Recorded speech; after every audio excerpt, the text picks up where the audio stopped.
স্থায়ী কাজ ও ইনসাফের দাবিতে কাজ ও সম্প্রীতির যাত্রা। রায়গঞ্জ থেকে বহরমপুর পর্যন্ত ডিওয়াইএফআই এর পথযাত্রা শুরু। ডিওয়াইএফআই পশ্চিমবঙ্গ রাজ্য শাখার 20তম সম্মেলনকে কেন্দ্র করে আজ 9ই জুন সংগঠনের 57তম প্রতিষ্ঠা দিবসে শুরু হলো বিশেষ কর্মসূচি কাজ ও সম্প্রীতির যাত্রা। এই যাত্রা উত্তর দিনাজপুর জেলার রায়গঞ্জ থেকে শুরু হয়ে আগামী 12ই জুন বহরমপুরে শেষ হবে। এই যাত্রার মূল দাবিগুলির মধ্যে রয়েছে রাজ্যের যুব সমাজের জন্য স্থায়ী ও সুনিশ্চিত কর্মসংস্থান, আর্থসামাজিক ইনসাফ এবং সাম্প্রদায়িক সম্প্রীতি রক্ষা। সংগঠনের নেতৃত্ব মনে করছে সমাজতন্ত্রের আদর্শে এই দাবিগুলির ভিত্তিতেই একটি নতুন দিশা তৈরি করা সম্ভব। ডিওয়াইএফআই রাজ্য সভাপতি মীনাক্ষী মুখার্জি যাত্রার সূচনায় বলেন, এই যাত্রা শুধুমাত্র পদক্ষেপ নয়, এটি একটি বার্তা। আমরা যুব সমাজের পক্ষ থেকে স্পষ্ট করে জানাতে চাই, স্থায়ী কাজ চাই, ইনসাফ চাই। সমাজতন্ত্রের লক্ষ্যে ঐক্যবদ্ধ আন্দোলনেই জয় আমাদের নিশ্চিত। পথযাত্রায় বিভিন্ন জেলা থেকে যোগ দিচ্ছেন হাজার হাজার যুবক যুবতী। যাত্রাপথে জনসভা, সাংস্কৃতিক পরিবেশনা ও বিক্ষোভ কর্মসূচির মাধ্যমে সরকারের কাছে দাবিপত্র তুলে ধরা হচ্ছে। নেতৃত্বের মতে এই কর্মসূচি যুব সমাজের মধ্যে নতুন আশা সঞ্চার করবে এবং বিকল্প রাজনৈতিক আদর্শের দিশা দেখাবে।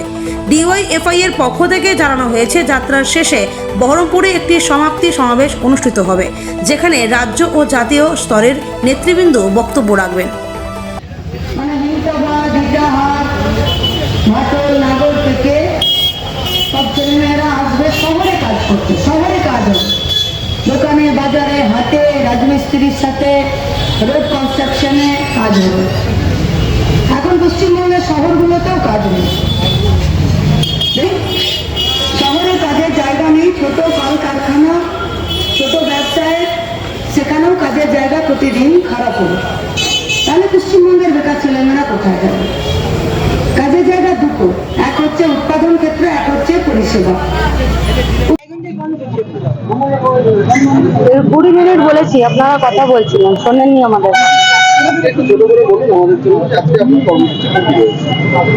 19তম রাজ্য সম্মেলনের জায়গা থেকে 20তম রাজ্য সম্মেলনের জায়গা পর্যন্ত সম্প্রীতি এবং স্থায়ী কাজের দাবিতে ডিওয়াইএফআই একটি যাত্রা প্রস্তুত করেছে। যে যাত্রার মূল উদ্যোগ হলো, মূল উদ্দেশ্য হলো পশ্চিমবঙ্গের স্থায়ী কাজের ব্যবস্থা সরকারকে করতে এবং সম্প্রীতিকে বজায় রাখতে।